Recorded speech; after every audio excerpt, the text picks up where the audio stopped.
o que a falência da Netscape tem a ver com o que a DeepSeek acabou de fazer com a OpenAI, tem a ver com uma briga histórica entre a Netscape e a Microsoft. Isso daqui é o Netscape 1.0. Ele foi lançado em 1994 e se você não pegou essa época, foi uma época muito maravilhosa, muito mágica.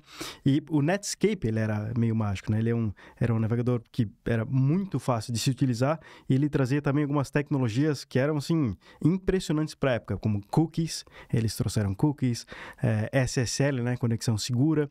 Eles trouxeram também o LiveScript, que é o que acabou se tornando o JavaScript. E a adoção do Netscape pelos usuários foi uma coisa assim absurda. Olha esse vídeo aqui. O Netscape está aqui embaixo e a gente está em 1994, no segundo trimestre.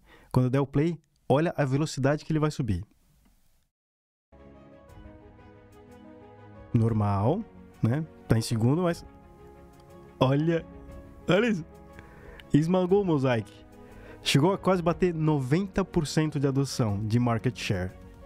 E o modelo de negócio da empresa e desse navegador era comum para a época, era acesso gratuito para usuários comuns, estudantes, mas para acesso comercial, eles começavam a cobrar a partir de $49. E assim, que negócio estranho, né? Vender navegador, né? Ninguém deveria estar interessado. Bom, a AOL, ela comprou a Netscape por $4,2 bilhões em 1998. Eles viram alguma coisa aí. Quem não conhece a AOL, ela foi a maior provedora de internet dos Estados Unidos e dá para se comparar ao que foi a UOL, Terra, IG aqui no Brasil. Só que o curioso é esse gráfico aqui. Esse aqui é o gráfico de uso do Netscape ao longo dos anos e nota que em 1996 ele atingiu o pico máximo e começou a cair e foi até zero. E o que aconteceu? Bom, em 1995, a Microsoft lançou o Internet Explorer 1.0. Esse aqui também foi uma época muito mágica.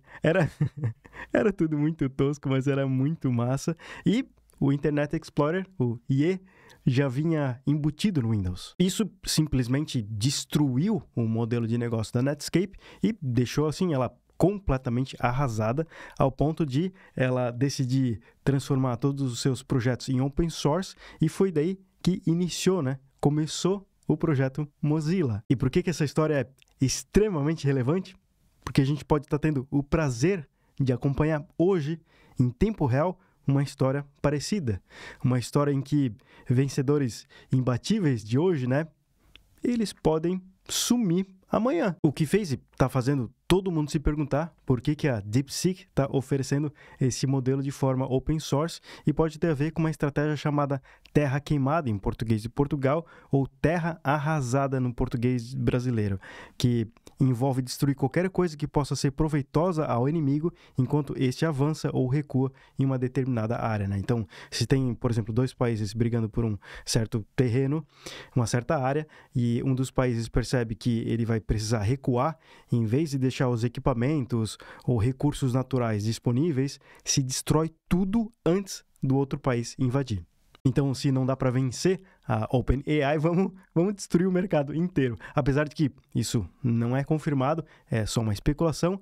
E, inclusive, o CEO da DeepSeek, ele confirmou que a estratégia de deixar o modelo open source é puramente por cultura e por atrair talentos para dentro da empresa. Mas, independente disso, eu gostaria de dar minha opinião sobre algumas coisas que estão acontecendo aqui nos bastidores, né? Eu me coloquei o desafio de passar essas últimas 2 semanas programando um novo projeto que edita os meus vídeos automaticamente. Inclusive, esse vídeo aqui, ele foi editado integralmente por um script que eu criei. Então, se você está vendo esse vídeo editado e gostou da edição, parabéns para o script, está fazendo o seu trabalho. E eu programei esse script exclusivamente utilizando o ChatGPT e depois eu migrei para o Cursor usando o Claude e eu me coloquei o desafio de só utilizar linguagem natural para programar o script do início ao fim. E eu vou te falar, essa experiência me fez ter uma visualização de quem vai ficar muito rico daqui para frente ou vai ter a oportunidade de ganhar muito dinheiro, que é pessoas da segurança da informação. O código final é um nojo, é uma coisa assim, é nojento mesmo, um nível que eu não consigo nem mexer diretamente mais no código. Eu só consigo falar em formatos de linguagem natural, porque só o Cláudio agora, no caso, está conseguindo entender o que está acontecendo ali dentro. Então, Códigos nojentos, geralmente eles têm muitos problemas de segurança, porque o problema tá ali nos detalhezinhos, né? Você conseguir ver o negócio e sacar, putz, mas se alguém conseguir mandar um valor aqui e vai entrar ali, e é ali que o negócio quebra. De qualquer forma, o que me surpreendeu foi que migrar do ChatGPT para o Claude foi uma coisa 100% transparente. Assim, eu tive um ganho grande ao usar o Cursor por conta do DX, né, do Developer Experience. Isso melhorou bastante, mas em questão de modelo, não fez diferença alguma. E aí eu me toquei, caramba, isso de fato virou commodity. E caso você não saiba o que é commodity, são matérias-primas que não mudam, elas não têm diferença dependendo de quem produz ela, né? Então, o cobre que é extraído numa mina do Chile é o mesmo cobre que foi extraído numa mina da China, pelo menos depois dele ser refinado, né? É o mesmo cobre e vai ganhar quem conseguir vender o cobre mais barato. Isso me lembrou um documento que vazou do Google, onde eles falam que nós não temos moat, nós não temos vantagem competitiva e nem tem a OpenAI. E moat, nesse caso, é como se fosse um fosso, né? Eu separei, tem uma imagem que tem um castelo e ao redor dele tem esse lago aqui que consegue separar, né, a terra, quando levanta a ponte pelo menos, que dificulta os inimigos atacarem, né? E quanto maior esse fosso, quanto maior essa água, mais difícil os concorrentes, os inimigos conseguirem atacar a parte central ali, o castelo, né?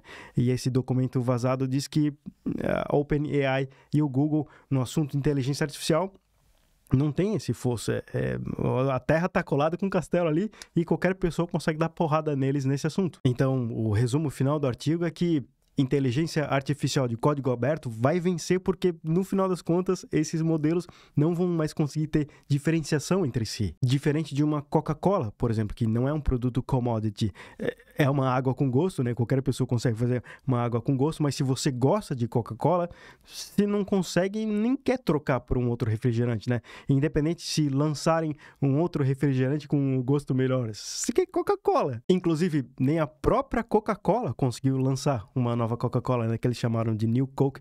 Eles tentaram fazer isso em 1985, lançaram um novo sabor, né? E foi um desastre, a galera ficou maluca, assim, quase colocaram a Coca-Cola abaixo. E isso é o poder de uma coisa que não é commodity, né? Que tem um valor que vai além do intrínseco ali, né? Dos materiais, né? E aí eu faço uma pergunta para você agora.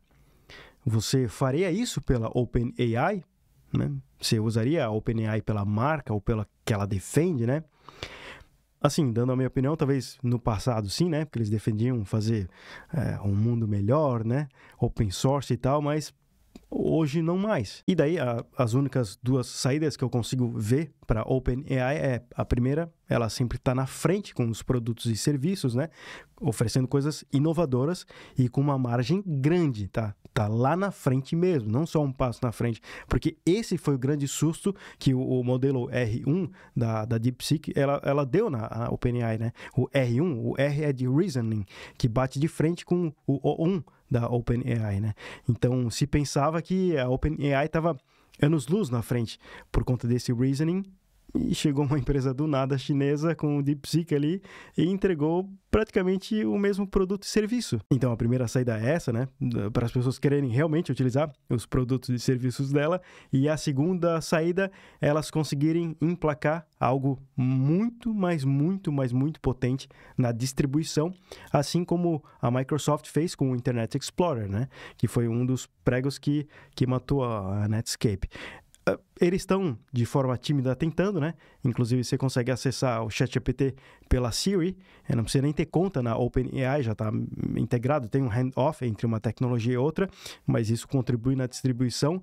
Mas eles vão ter que ser muito mais arrojados se eles quiserem estar em todos os cantos. E agora eu estou curioso para saber a sua opinião. O que a OpenAI ela precisa fazer para ela não falir e não se tornar a nova Netscape na entrada de modelos open source no mercado?